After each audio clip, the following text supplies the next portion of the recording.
So hi hello friends, welcome to the GK smart circle YouTube channel. ಇವತ್ತು ನಾವು June 20 ನೋಡಿ, June 20ನೇ ತಾರೀಕಿನ ಪ್ರಜಾವಾಣಿ ಆಗಿರ್ಬೋದು ಮತ್ತು ಕನ್ನಡದ ಇತರೆ ಪೇಪರ್ನ ಮಾಹಿತಿಯನ್ನು ನಿಮ್ಮ ಮುಂದೆ ನಾನು ಹಂಚಿಕೊಂಡಿರಲಿಲ್ಲ. ಆ ಒಂದು ಉದ್ದೇಶದಿಂದಾಗಿಯೇ ಜೂನ್ 20ರ ಪ್ರಮುಖ ಪ್ರಚಲಿತ ಘಟನೆಗಳನ್ನು ನಿಮ್ಮ ಮುಂದೆ ಈಗ ತರ್ತಾ ಇದ್ದೀನಿ. ನೋಡಿ, ಆಗಲಾದ್ರೆ ಇವತ್ತಿನ ಕ್ವಶ್ಚನ್ ನಂಬರ್ 1 ಏನಿತ್ತು ಅಂತ ನೋಡೋಣ.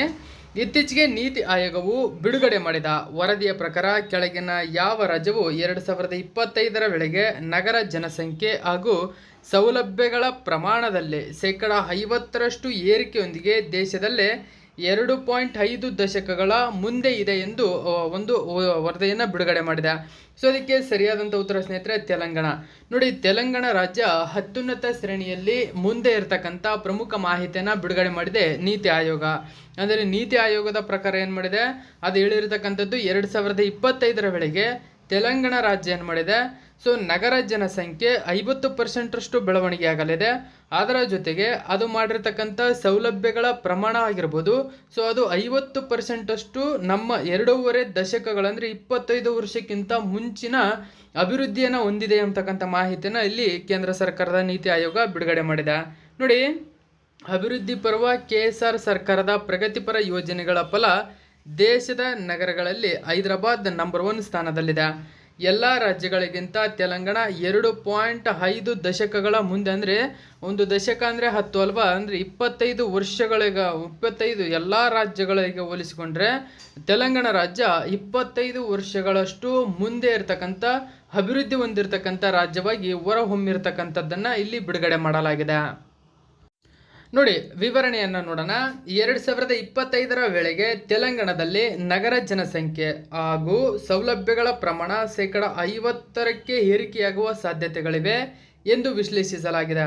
ರಾಜ್ಯ ಸರ್ಕಾರ ಪ್ರಗತಿಪರ ಯೋಜನೆಯ ಫಲವಾಗಿ ದೇಶದ ಇತರ ಎಲ್ಲ ರಾಜ್ಯಗಳಿಗಿಂತ ತೆಲಂಗಾಣ ಸುಮಾರು 2.5 ದಶಕ, ಅಂದರೆ ನೋಡಿ 25 ವರ್ಷಗಳಷ್ಟು ಮುಂದಿದೆ ಎಂಬತಕ್ಕಂಥ ಮಾಹಿತಿಯನ್ನು ಇಲ್ಲಿ ಬಿಡುಗಡೆ ಮಾಡಲಾಗಿದೆ.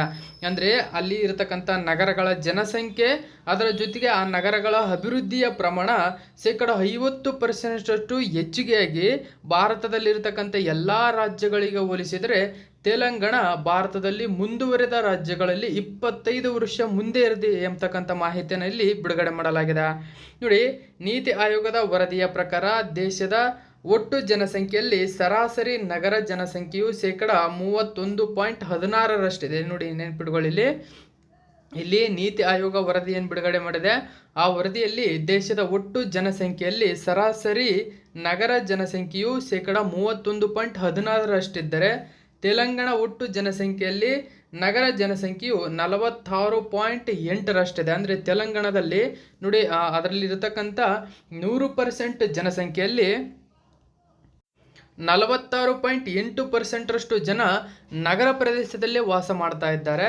ಆ ಒಂದು ಕಾರಣದಿಂದಾಗಿ ತೆಲಂಗಾಣ ಅಭಿವೃದ್ಧಿಯ ಮಹಾಪುರವಾಗಿದೆ. ಅಂದರೆ ದೇಶದ 100% ನಗರ ಜನಸಂಖ್ಯೆಯಲ್ಲಿ 31.16ರಷ್ಟು ಜನಸಂಖ್ಯೆ ನಗರದಲ್ಲಿ ವಾಸವಾಗಿದ್ದಾರೆ ಇಡೀ ದೇಶ ಅಂತ ಬಂದರೆ. ಆದರೆ ತೆಲಂಗಾಣ ರಾಜ್ಯದಲ್ಲಿ ನಗರದಲ್ಲಿ ವಾಸಿಸ್ತಕ್ಕಂಥ ಜನಸಂಖ್ಯೆ 50ರಷ್ಟು ಹೆಚ್ಚಾಗಿದೆ. ನೋಡಿ, ಇಲ್ಲಿ 2025ರ ವೇಳೆಗೆ ಈಗ ಅಂದರೆ 23ರಲ್ಲಿ 46.8ರಷ್ಟಿದೆ. ಆದರೆ ಇದು 2025ರ ವೇಳೆಗೆ 50ರಷ್ಟು ಜನಸಂಖ್ಯೆ ನಗರ ಪ್ರದೇಶದಲ್ಲಿ ವಾಸವಾಗ್ತಕ್ಕಂಥ ಈ ಒಂದು ವಿಶ್ಲೇಷಣೆ ಆಗಿದೆ. ಸೊ ಈ ವಿಚಾರದಲ್ಲಿ ತಮಿಳುನಾಡು ಹಾಗೂ ಕೇರಳ ರಾಜ್ಯಗಳು ತೆಲಂಗಾಣಕ್ಕಿಂತ ಮುಂದಿವೆ. ನೋಡಿ, ಈ ವಿಚಾರದಲ್ಲಿ ದೇಶದ ಟಾಪ್ 3 ನಾಗರೀಕರಣ ಹೊಂದಿದ ರಾಜ್ಯಗಳಲ್ಲಿ ತೆಲಂಗಾಣ 3ನೇ ಸ್ಥಾನ ಹೊಂದಿದೆ. ನೋಡಿ, ಇಂಪಾರ್ಟೆಂಟ್ ಆಗುತ್ತೆ. ಇಲ್ಲಿ ನಿಮಗೆ ಕ್ವಶನ್ ಏನಂತ ಕೇಳ್ಬೋದು ಅಂದರೆ, ಟಾಪ್ ದೇಶದ ದೇಶದ 3 ನಗರೀಕರಣ ಹೊಂದಿರತಕ್ಕಂಥ ರಾಜ್ಯಗಳು ಯಾವುವು ಅಂತ ಬಂದರೆ ತಮಿಳುನಾಡು, ಕೇರಳ, ತೆಲಂಗಾಣ. ಈಗ ತೆಲಂಗಾಣ 3ನೇ ರಾಜ್ಯವಾಗಿ ಹೊರಹೊಮ್ಮಿದೆ. ತಮಿಳುನಾಡು ಆಲ್ರೆಡಿ 50%ರಷ್ಟು ಜನರುಗಳು ಇಲ್ಲಿ ನೋಡಿ ನಗರೀಕರಣ ಹೊಂದಿರತಕ್ಕಂಥ ಜನರು, ಮತ್ತು ಕೇರಳ ನಂತರ ತೆಲಂಗಾಣ ಇದೆ. ಇನ್ನು ರಾಜ್ಯಗಳಲ್ಲಿ ತೆಲಂಗಾಣ 3ನೇ ಸ್ಥಾನದಲ್ಲಿದೆ. ತಮಿಳುನಾಡು ಪ್ರಸ್ತುತ 48.45 ಹಾಗೂ ಕೇರಳ 47.22ರಷ್ಟು ನಗರ ಜನಸಂಖ್ಯೆಯೊಂದಿಗೆ ದೇಶದ 2ನೇ ಸ್ಥಾನವನ್ನು ಪಡೆದುಕೊಂಡಿದೆ. ನೋಡಿ, ಡಿಸ್ಕ್ರಿಪ್ಷನ್ ಇದು ತುಂಬಾ ಇಂಪಾರ್ಟೆಂಟ್ ಆಗುತ್ತೆ ಫ್ರೆಂಡ್ಸ್. ಟಾಪ್ 3 ನಗರೀಕರಣ ಹೊಂದಿರತಕ್ಕಂಥ ನಗರಗಳು ತೆಲಂಗಾಣ ಒಂದು, ತಮಿಳುನಾಡು ಎಷ್ಟಿದೆ 48.45ರಷ್ಟು ನಗರ ಪ್ರದೇಶದಲ್ಲಿದ್ದಾರೆ ಜನಸಂಖ್ಯೆ. ಕೇರಳದಲ್ಲಿ 47.25%. ಈಗ ತೆಲಂಗಾಣ 3ನೇ ಸ್ಥಾನವನ್ನು ಪಡೆದುಕೊಂಡಿದೆ. ನೋಡಿ, ನೀತಿ ಆಯೋಗವು ನಗರಗಳನ್ನು ಆರ್ಥಿಕತೆಯ ಎಂಜಿನ್ ಎಂದು ಕರೆದಿದೆ. ಈ ಹಿನ್ನೆಲೆಯಲ್ಲಿ ರಾಜ್ಯ ಸರ್ಕಾರದ ಹಲವಾರು ಪ್ರಗತಿಪರ ಯೋಜನೆಗಳು ಹಾಗೂ ಉಪಕ್ರಮಗಳು ನಗರ ಪ್ರದೇಶದ ವಿಸ್ತರಣೆ ಹಾಗೂ ನಗರ ಜನಸಂಖ್ಯೆಯ ಹೆಚ್ಚಳಕ್ಕೆ ಕಾರಣವಾಗಿದ್ದು, ಇದು ಉದ್ಯೋಗ ಹಾಗೂ ಆದಾಯದ ಹೆಚ್ಚಳಕ್ಕೆ ಕೊಡುಗೆ ನೀಡಿದೆ. ತೆಲಂಗಾಣ ರಾಜ್ಯ ರಚನೆಯಾದ ನಂತರ ನಗರ ಸ್ಥಳೀಯ ಸಂಸ್ಥೆಗಳನ್ನು ರಾಜ್ಯ ಸರ್ಕಾರ ಹೆಚ್ಚಿಸಿದ್ದು ನಗರೀಕರಣ ವಿಸ್ತರಣೆಗೆ ಪೂರಕವಾಗಿದೆ. ನೋಡಿ, ರಾಜ್ಯದ ಇಡೀ ಭೂಪ್ರದೇಶದಲ್ಲಿ ನಗರ ಪ್ರದೇಶದ ಒಳಗೊಂಡ ಭಾಗವು 3% ಕಡಿಮೆ ಇದ್ದು, ಈ ವಲಯವು ರಾಜ್ಯದ GDPಗೆ 2/3 ಕೊಡುಗೆಯನ್ನು ನೀಡ್ತಾ ಇದೆ. ನೋಡಿ, ಹೈದರಾಬಾದ್ ಅತ್ಯುತ್ತಮ ನಗರ. ಮರ್ಸರ್ ಸಂಸ್ಥೆಯು ಜೀವನ ಗುಣಮಟ್ಟ ಸೂಚ್ಯಂಕದಲ್ಲಿ ಸತತ 6ನೇ ವರ್ಷಗಳಿಂದ ಹೈದರಾಬಾದ್ ಅನ್ನು ಭಾರತದ ಅತ್ಯುತ್ತಮ ನಗರವೆಂದು ಘೋಷಿಸಿದೆ. ರಾಜ್ಯ ಸರ್ಕಾರವು ಕೈಗೊಂಡ ಅಭಿವೃದ್ಧಿ ಉಪಕ್ರಮಗಳು ಇದಕ್ಕೆ ಕಾರಣವಾಗಿವೆ. ನೋಡಿ, ಇಂಪಾರ್ಟೆಂಟ್ ಆಗುತ್ತೆ. ಮರ್ಸರ್ ಸಂಸ್ಥೆಯು ಜೀವನ ಗುಣಮಟ್ಟ ಸೂಚ್ಯಂಕವನ್ನು ಬಿಡುಗಡೆ ಮಾಡಿದೆ. ಈ ಸೂಚ್ಯಂಕದ ಪ್ರಕಾರ ಹೈದರಾಬಾದ್ ಭಾರತದಲ್ಲಿ ಸತತ 6ನೇ ಬಾರಿಗೆ ಅತ್ಯುತ್ತಮ ನಗರ ಎಂಬತಕ್ಕಂಥ ಹೆಸರಿನಿಂದ ಘೋಷಣೆಯಾಗಿದೆ ಅಂತಕ್ಕಂಥದ್ದು. ನೋಡಿ, ಇಲ್ಲಿ ಇನ್ನು ಮಾಹಿತಿ ಪ್ರಕಾರ ದೇಶದ ನಂಬರ್ 1 ಅಂದರೆ ನೋಡಿ, ನಾಗರೀಕರಣ ವಿಚಾರದಲ್ಲಿ ರಾಜಧಾನಿ ಹೈದರಾಬಾದ್ ಏನಿದೆ ದೇಶದಲ್ಲೇ ಮೊದಲನೇ ಸ್ಥಾನದಲ್ಲಿದೆ. ಹೈದರಾಬಾದಿನ ಒಂದು ಖರೀದಿಸುವ ಶಕ್ತಿ ಸೂಚ್ಯಂಕ, ಸುರಕ್ಷತಾ ಸೂಚ್ಯಂಕ, ಆರೋಗ್ಯ ಸೂಚ್ಯಂಕ, ಜೀವನ ವೆಚ್ಚ ಸೂಚ್ಯಂಕ, ಆಸ್ತಿ ಬೆಲೆ ಹಾಗೂ ಆದಾಯ ಅನುಪಾತ ಸೂಚ್ಯಂಕ, ಟ್ರಾಫಿಕ್ ಸಂಚಾರದ ಸಮಯದ ಸೂಚ್ಯಂಕ ಹಾಗೂ ಮಾಲಿನ್ಯ ಅಥವಾ ಹವಾಮಾನ ಬದಲಾವಣೆ ಸೂಚ್ಯಂಕದಲ್ಲಿ ಮೊದಲನೇ ಸ್ಥಾನವನ್ನು ಪಡೆದುಕೊಂಡಿದೆ. ಗುಣಮಟ್ಟ ಹಾಗೂ ಆರ್ಥಿಕ ಸ್ಪರ್ಧಾತ್ಮಕತೆಯ ವಿಚಾರದಲ್ಲಿ ಹೈದರಾಬಾದ್ ವಿಶ್ವದ 30 ಪ್ರಮುಖ ನಗರಗಳಲ್ಲಿ ಸ್ಥಾನವನ್ನು ಪಡೆದುಕೊಂಡಿದೆ. ನೋಡಿ, ಇಂಪಾರ್ಟೆಂಟ್ ಆಗುತ್ತಿದೆ ಅಲ್ಲ ಈ ಸೂಚ್ಯಂಕಗಳು ಏನು ನಾನು ಮೇಲೆ ಹೇಳಿದೆ. ಸೊ ಇವೆಲ್ಲ ಸೂಚ್ಯಂಕಗಳಲ್ಲೂ ತೆಲಂಗಾಣದ ಹೈದರಾಬಾದ್ ಏನಿದೆ ನಂಬರ್ 1ನೇ ಸ್ಥಾನದಲ್ಲಿದೆ. ಅಷ್ಟೇ ಅಲ್ಲದೆ ಗುಣಮಟ್ಟ ಹಾಗೂ ಆರ್ಥಿಕ ಸ್ಪರ್ಧಾತ್ಮಕತೆಗೆ ವಿಚಾರ ಅಂತ ಬಂದರೆ ಹೈದರಾಬಾದ್ ಏನಿದೆ ವಿಶ್ವದ 30 ಪ್ರಮುಖ ನಗರಗಳಲ್ಲಿ ನೋಡಿ 30 ಪ್ರಮುಖ ನಗರದಲ್ಲಿ ಸ್ಥಾನವನ್ನು ಪಡೆದುಕೊಂಡಿರ್ತಕ್ಕಂಥದ್ದು ಇಲ್ಲಿ ವೆರಿ ಮುಖ್ಯವಾಗಿರ್ತಕ್ಕಂಥ ಟಾಪಿಕ್ ಆಗಿದೆ. ಓಕೆ, ಸೊ ಇನ್ನು ನೆಕ್ಸ್ಟ್ ಕ್ವಶನ್ ನೋಡೋಣ ಬನ್ನಿ. ನೋಡಿ, ಪ್ರತಿ ವರ್ಷ ಕೆಳಗಿನ ಯಾವ ದಿನದಂದು ವಿಶ್ವ ನಿರಾಶ್ರಿತರ ದಿನವನ್ನು ಆಚರಿಸಲಾಗುತ್ತದೆ? ನೋಡಿ, ಆಲ್ರೆಡಿ ಇವತ್ತಿನ ಬೆಳಗಿನ ಪೇಪರಲ್ಲಿ ನೀಡಿದ್ದೀನಿ. ಜೂನ್ 20 ಅಂದರೆ ನಿನ್ನೆ ಪೇಪರಲ್ಲಿ ಆಗಿರೋದ್ರಿಂದ ಅದರ ಒಂದು ಮಾಹಿತಿ ಇದಾಗಿತ್ತು. ಇದನ್ನು ಡಿಸೆಂಬರ್ 4, 2000 ಇಸ್ವಿಯಿಂದ ಪ್ರತಿ ವರ್ಷ ವಿಶ್ವಸಂಸ್ಥೆಯ ಸಾಮಾನ್ಯ ಸಭೆಯಲ್ಲಿ ಆಚರಿಸ್ತಾ ಬಂದಿದ್ದಾರೆ. ವಿಶ್ವ ನಿರಾಶ್ರಿತರ ದಿನ ಎಂದು ಪ್ರತಿ ವರ್ಷ 2001ರಿಂದ ಆಚರಿಸ್ತಾ ಬರಲಾಗ್ತಾ ಇದೆ. ಓಕೆ, ನೋಡಿ ಮಾಹಿತಿ ಇಂಪಾರ್ಟೆಂಟ್ ಆಗುತ್ತೆ. ಇನ್ನು ನೆಕ್ಸ್ಟ್ ಕ್ವಶನ್ ಏನಿದೆ ಅಂತ ನೋಡಿ, ಇತ್ತೀಚೆಗೆ ರಾಜ್ಯದ ದ್ವಿತೀಯ PUC ಫಲಿತಾಂಶ ಪ್ರಕಟವಾಗಿದೆ. ಈ ಒಂದು ಫಲಿತಾಂಶದಲ್ಲಿ ದಕ್ಷಿಣ ಕನ್ನಡ ಜಿಲ್ಲೆಯ ವಿದ್ಯಾರ್ಥಿಗಳು ಪ್ರಥಮ ಸ್ಥಾನ ನಮ್ಮ ಕರ್ನಾಟಕದಲ್ಲಿ ಪ್ರಥಮ ಸ್ಥಾನದಲ್ಲಿದ್ದರೆ, ಕೊನೆಯ ಸ್ಥಾನದಲ್ಲಿ ಕೆಳಗಿನ ಯಾವ ಜಿಲ್ಲೆಯ ವಿದ್ಯಾರ್ಥಿಗಳಿದ್ದಾರೆ? ನೋಡಿ, ಇದಕ್ಕೆ ಸರಿಯಾದಂಥ ಉತ್ತರ ಚಿತ್ರದುರ್ಗ ದ್ವಿತೀಯ PUC ಫಲಿತಾಂಶದಲ್ಲಿ ನಮ್ಮ ಕರ್ನಾಟಕದಲ್ಲಿಯೇ ಹಿಂದುಳಿದಂಥ ಜಿಲ್ಲೆಯಾಗಿ ಹೊರಹೊಮ್ಮಿದೆ. ಓಕೆ, ಚಿತ್ರದುರ್ಗದಲ್ಲಿ ಅತಿ ಕಡಿಮೆ ಫಲಿತಾಂಶ ದಾಖಲಾಗಿರತಕ್ಕಂಥದ್ದು ಇಲ್ಲಿ ನೀವು ಮನಗಾಣ್ಬೋದು. ನೋಡಿ, ದ್ವಿತೀಯ PUC ಫಲಿತಾಂಶದಲ್ಲಿ ಇಲ್ಲಿ ದಕ್ಷಿಣ ಕನ್ನಡ ಪ್ರಥಮ, ಚಿತ್ರದುರ್ಗ ಜಿಲ್ಲೆ ಕೊನೆಯ ಸ್ಥಾನವನ್ನು ಪಡೆದುಕೊಂಡಿರ್ತಕ್ಕಂಥದ್ದನ್ನು ಗಮನಿಸಬಹುದು. ಇನ್ನು ನೆಕ್ಸ್ಟ್ ಕ್ವಶನ್ ನೋಡಿ, ಇಂಪಾರ್ಟೆಂಟ್ ಆಗುತ್ತೆ ಕ್ವಶನ್ನು. ನೋಡಿ, ಕಾಡಿನ ಪೌರ ಕಾರ್ಮಿಕ ಎಂದೇ ಕರೆಸಿಕೊಳ್ಳುವ ಇಂಪಾರ್ಟೆಂಟ್ ಆಗುತ್ತೆ ರಣಹದ್ದುಗಳ ಅಳಿವಿನಂಚಿನಲ್ಲಿರುವ ಪಕ್ಷಿಗಳೆಂದು ಇತ್ತೀಚೆಗೆ ವರದಿಯೊಂದು ತಿಳಿಸಿದೆ. ಹಾಗಾದರೆ ಭಾರತದಲ್ಲಿ ಮತ್ತು ಕರ್ನಾಟಕದಲ್ಲಿ ಕ್ರಮವಾಗಿ ಎಷ್ಟು ಜಾತಿಯ ರಣಹದ್ದುಗಳು ಕಂಡುಬರುತ್ತವೆ? ಸೊ ಅದಕ್ಕೆ ಸರಿಯಾದಂಥ ಉತ್ತರ ಭಾರತದಲ್ಲಿ 9 ಜಾತಿಯ ರಣಹದ್ದುಗಳು, ಕರ್ನಾಟಕದಲ್ಲಿ 4 ಜಾತಿಯ ರಣಹದ್ದುಗಳು ಕಂಡುಬರುತ್ತವೆ. ನೋಡಿ, ಈ ರಣಹದ್ದುಗಳನ್ನು ಕಾಡಿನ ಪೌರ ಕಾರ್ಮಿಕರು ಎಂಬತಕ್ಕಂಥ ಹೆಸರಿಂದ ಕರಿತಾ ಹೋಗ್ತಾರೆ.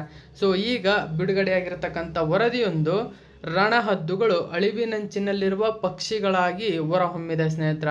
ಯಾಕಂದರೆ ರಣಹದ್ದುಗಳು ಹಿಂದೊಮ್ಮೆ ನಮ್ಮ ಪೂರ್ವಜರ ಕಾಲದಲ್ಲಿ ಅತಿ ಹೆಚ್ಚಾಗಿ ಊರಲ್ಲೆಲ್ಲ ಕಾಣ್ತಾ ಇದ್ವು. ಬಟ್ ಈಗ ನೋಡಿ, DDT ಬಳಕೆಯಿಂದ ಅಂದರೆ DDT ಆಗಿರ್ಬೋದು, ನೈಟ್ರೋಜನ್ ಬಳಕೆಯಿಂದ ಆಗಿರ್ಬೋದು, ಸುಮಾರು ಈ ತರಹದ ಕೆಮಿಕಲ್ಗಳಿಂದ ರಣಹದ್ದುಗಳ ಪ್ರಮಾಣ ಗಾಢವಾಗಿ ಇಳಿಕೆಯಾಗಿರತಕ್ಕಂಥದ್ದು ಇಲ್ಲಿ ನೀವು ಗಮನಿಸಬಹುದು. ಅಂದರೆ ಸರಿಸುಮಾರು ರಣಹದ್ದುಗಳು ಅಂತ ಬಂದರೆ ನೋಡಿ, ಅವು 1 ವರ್ಷಕ್ಕೆ ಒಂದೇ ಮೊಟ್ಟೆಯನ್ನು ಇಡ್ತವೆ, ಒಂದೇ ಮರಿಯನ್ನು ಮಾಡಿಸ್ತವೆ. ಈ ಒಂದು ಕಾರಣದಿಂದಾಗಿ ಅದರ ಸಂತಾನೋತ್ಪತ್ತಿ ಕೂಡ ಲೇಟ್ ಆಗುತ್ತೆ. ಸರಿಸುಮಾರು ಅದರ ಜೀವಿತಾವಧಿ 25ರಿಂದ 30 ವರ್ಷಗಳವರೆಗೂ ಒಂದು ರಣಹದ್ದು ಬದುಕ್ತಾ ಹೋಗುತ್ತೆ. ಅದು ಜೀವಿತಾವಧಿಯಲ್ಲಿ ಅಷ್ಟು ವರ್ಷಗಳು ಕೂಡ ಕಳೆದ್ರೂ ಕೂಡ ಒಂದು 20 ಮರಿಗಳನ್ನು ಮಾಡಿಸ್ಬೋದು ಅದು. ಆದರೆ ಅದು ನೋಡಿ, ವರ್ಷಕ್ಕೆ ಒಂದೇ ಬಾರಿ ಒಂದು ಮರಿಯನ್ನು ಮಾಡಿಸ್ತಕ್ಕಂಥದ್ದು ಪ್ರವೃತ್ತಿ ಅದರಲ್ಲಿ ಕಂಡುಬರುತ್ತದೆ. ಆ ಒಂದು ಉದ್ದೇಶದಿಂದಾಗಿಯೇ ಅದರ ಜಾತಿಯ ಅಭಿವೃದ್ಧಿ ತುಂಬನೇ ಕ್ಷೀಣಿಸ್ತಾ ಇದೆ. ಈ ಒಂದು ಕಾರಣದಿಂದಾಗಿಯೇ ಈ ಒಂದು ಪೇಪರಲ್ಲಿ ಅದರ ಆರ್ಟಿಕಲ್ ಕೊಟ್ಟಿದ್ರು ನೋಡಿ. ಈ ಒಂದು ಪೇಪರಲ್ಲಿ ಏನು ಕೊಟ್ಟಿದ್ದಾರೆ ಅಂತ ನೋಡಿಬಿಡೋಣ.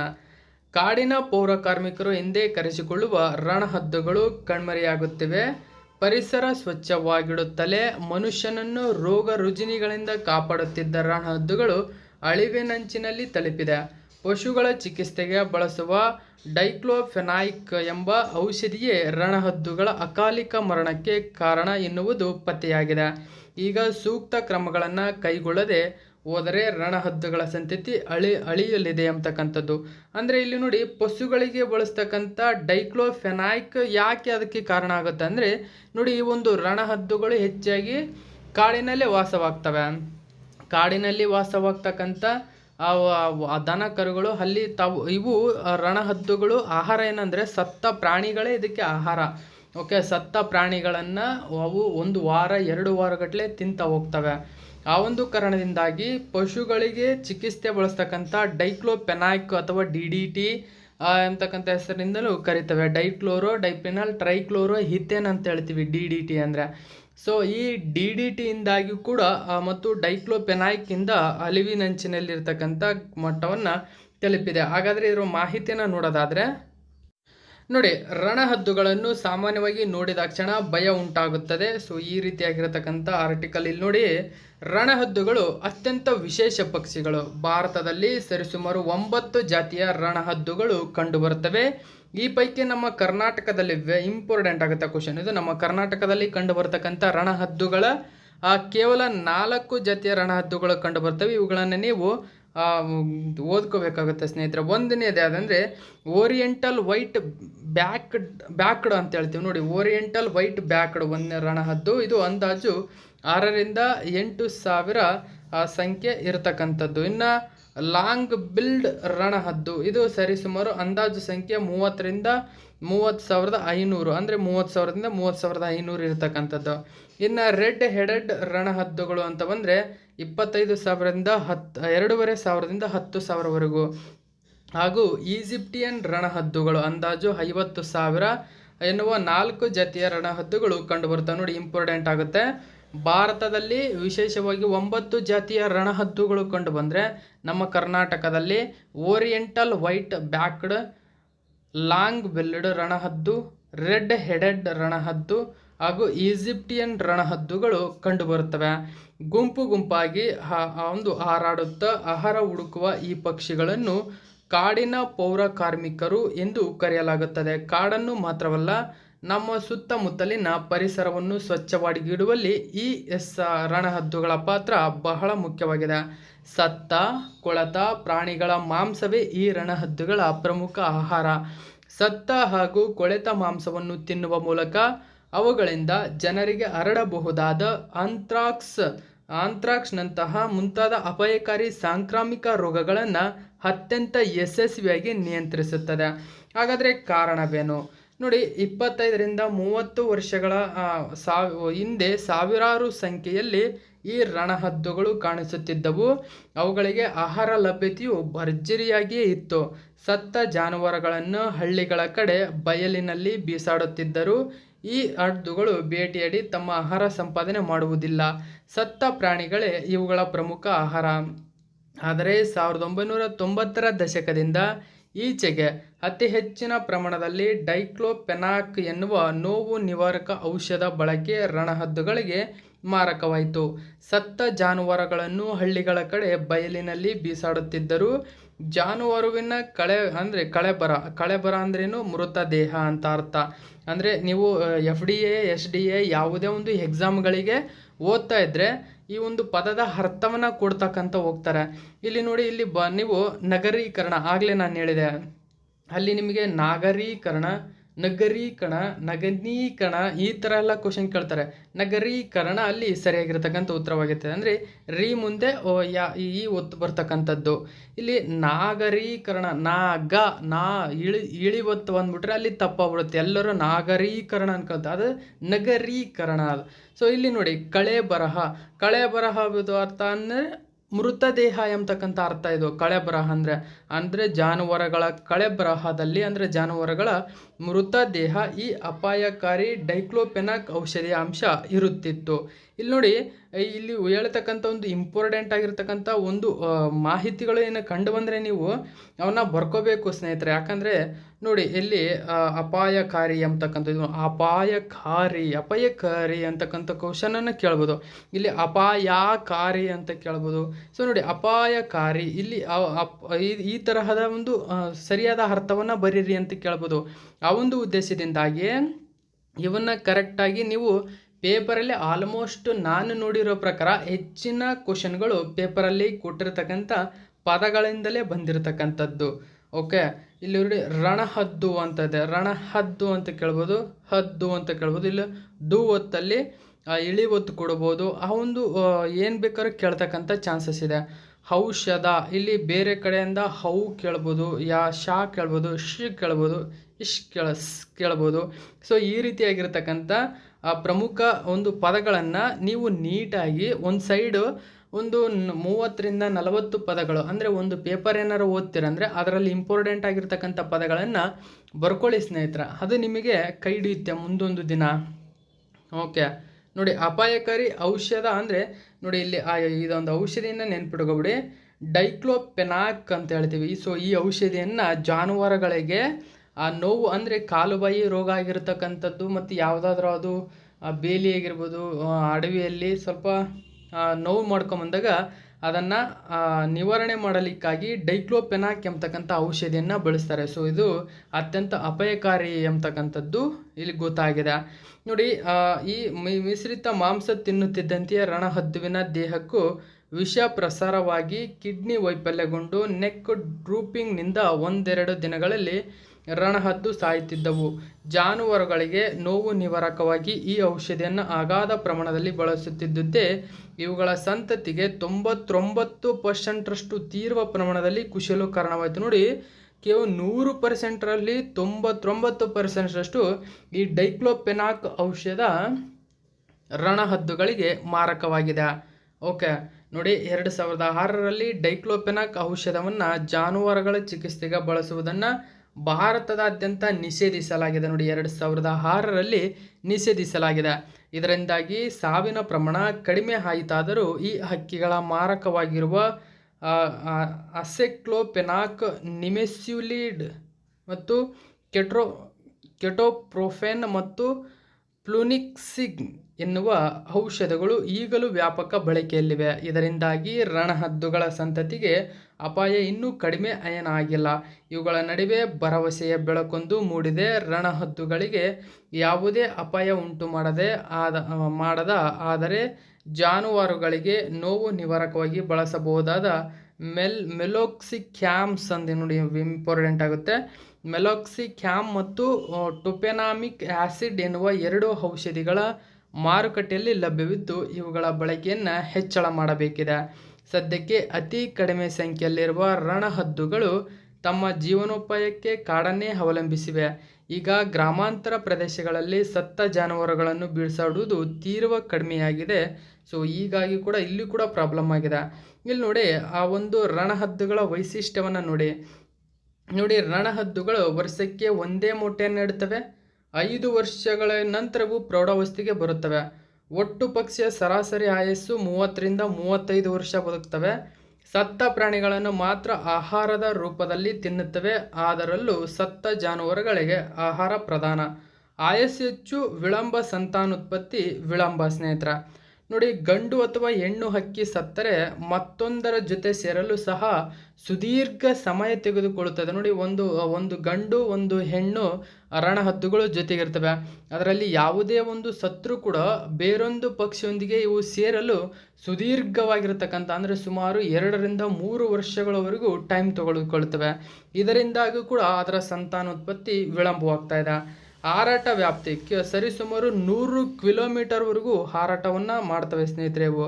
ನೋಡಿ, ಇನ್ನು 3000ದಿಂದ 5000 ಅಡಿ ಎತ್ತರಕ್ಕೆ ಹಾರಬಲ್ಲ ಶಕ್ತಿಯನ್ನು ಇವು ಹೊಂದಿವೆ. ಆಹಾರ ಕಂಡಾಗ ಗಂಟೆಗೆ 200 ಕಿಲೋಮೀಟರ್ ವೇಗದಲ್ಲಿ ಕೆಳಕ್ಕೆ ಧಾವಿಸಿ ಬರುವ ಸಾಮರ್ಥ್ಯವನ್ನು ಹೊಂದಿವೆ. ಇನ್ನು ಎತ್ತರದಿಂದ ಕೆಳಕ್ಕೆ ಬರುವಾಗ ಅದರ ದೃಷ್ಟಿ ಟೆಲಿಸ್ಕೋಪಿಕ್ ವಿಷನ್ನಿಂದ ಮೈಕ್ರೋಸ್ಕೋಪಿಕ್ ವಿಷನ್ಗೆ ಬದಲಾಗುತ್ತದೆ. ಅತಿ ಸೂಕ್ಷ್ಮ ವಸ್ತುವನ್ನು ಕೂಡ ರಣಹದ್ದುಗಳು ಕಾಣಬಲ್ಲವು. ನೋಡಿ, ಇದು ಇಂಪಾರ್ಟೆಂಟ್ ಆಗುತ್ತೆ. ಅದು ಎತ್ತರದಿಂದ ಕೆಳಕ್ಕೆ ಬರುವಾಗ ಅದರ ದೃಷ್ಟಿ ಏನಿದೆ ಟೆಲಿಸ್ಕೋಪಿಕ್ ವಿಷನ್ನಿಂದ ಮೈಕ್ರೋಸ್ಕೋಪಿಕ್ ವಿಷನ್ಗೆ ಬದಲಾಗುತ್ತದೆ ಅಂತ. ನೋಡಿ, ಅಷ್ಟೊಂದು ನಿಖರವಾಗಿರ್ತಕ್ಕಂಥ ಹೈ ಪವರ್ ಕೊಟ್ಟಿರ್ತಕ್ಕಂಥದ್ದು ಅವಕ್ಕೆ.